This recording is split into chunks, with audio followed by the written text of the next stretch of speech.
He is one of the most powerful men in the world of sports, the chairman of the 2028 Los Angeles Olympic Games, a man entrusted with upholding the ideals of sportsmanship, integrity, and international cooperation. But the Epstein files have revealed a secret past that is starkly at odds with this public image. This is the story of Casey Wasserman and his deeply inappropriate and flirty email exchanges with the convicted sex trafficker, Ghislaine Maxwell, a story that has sent shockwaves through the Olympic movement. Welcome to Scandal Files HQ. We've read the documents so you don't have to. Casey Wasserman, the grandson of a legendary Hollywood mogul, is a man who has lived his life at the intersection of power, money, and celebrity. He is a major political donor, a successful sports agent, and now the face of the LA Olympics. But the unsealed Epstein files have pulled back the curtain on a different side of Casey Wasserman, a side that was comfortable joking and flirting with one of the most notorious criminals of our time. If you believe that the leaders of our most cherished institutions should be held to the highest standards, hit that like button and help us demand accountability. The evidence is in the emails. The files contain a series of exchanges between Wasserman and Ghislaine Maxwell from the early 2000s. Wasserman has tried to downplay these emails, claiming they were from 2 decades ago, before he was aware of Maxwell's crimes. But the content of the emails tells a different story. This was not professional correspondence. This was the language of the Epstein inner circle, a world of privilege, entitlement, and sexual innuendo. In one email, Maxwell offers Wasserman a massage that could, and I quote, drive a man wild. In another, they joke about naked beaches. This is not the kind of conversation one has with a casual acquaintance. This is the kind of conversation one has with a close friend, a confidant, a member of the club. And it was happening at the very same time that Ghislaine Maxwell was actively recruiting and abusing young women for Jeffrey Epstein.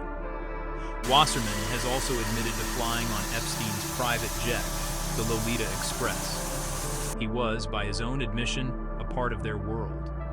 The question is not whether he was associated with Epstein and Maxwell. The question is how deep that association went and what he knew about their criminal activities. Make sure you subscribe to Scandal Files HQ because we are committed to finding the answers to these critical questions.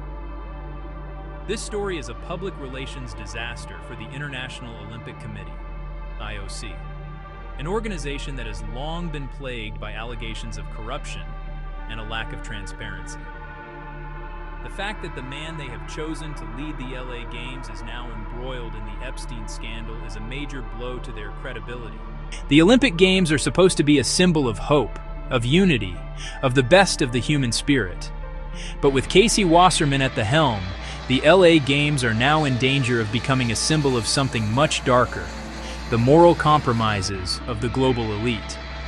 The pressure on Wasserman to step down is immense. How can a man who joked about naked beaches with a convicted sex trafficker be trusted to oversee an event that involves thousands of young athletes from around the world? How can he be a credible voice for the values of the Olympic movement when his own judgment has been shown to be so profoundly flawed? This story is also a powerful reminder of the long shadow of the Epstein scandal. Even years after his death, the revelations continue to emerge, and the reputations of powerful men continue to be destroyed. It shows that the truth has a way of coming out, no matter how hard people try to suppress it. And it shows that there is no statute of limitations on accountability. The case of Casey Wasserman is a complex one. There is no evidence that he was directly involved in Epstein's crimes.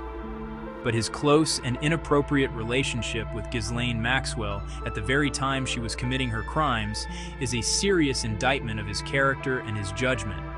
It shows that he was, at the very least, a willing participant in a culture that was toxic, misogynistic, and dangerous. This story is not just about one man. It's about a system.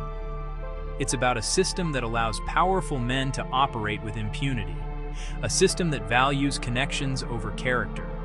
A system that is all too willing to look the other way when it comes to the abuse of women and girls. The Epstein scandal has exposed the rot at the heart of this system, and the case of Casey Wasserman is another sickening example. The Olympic movement is at a crossroads. It can choose to stand by Casey Wasserman, to circle the wagons and hope that the scandal blows over. Or it can choose to do the right thing, to demand accountability, to send a clear message that the values of the Olympic movement are not for sale. The world is watching. What do you think? Should Casey Wasserman be allowed to continue as the chairman of the LA Olympics? Or should he step down and take responsibility for his past associations? Let us know your thoughts in the comments below.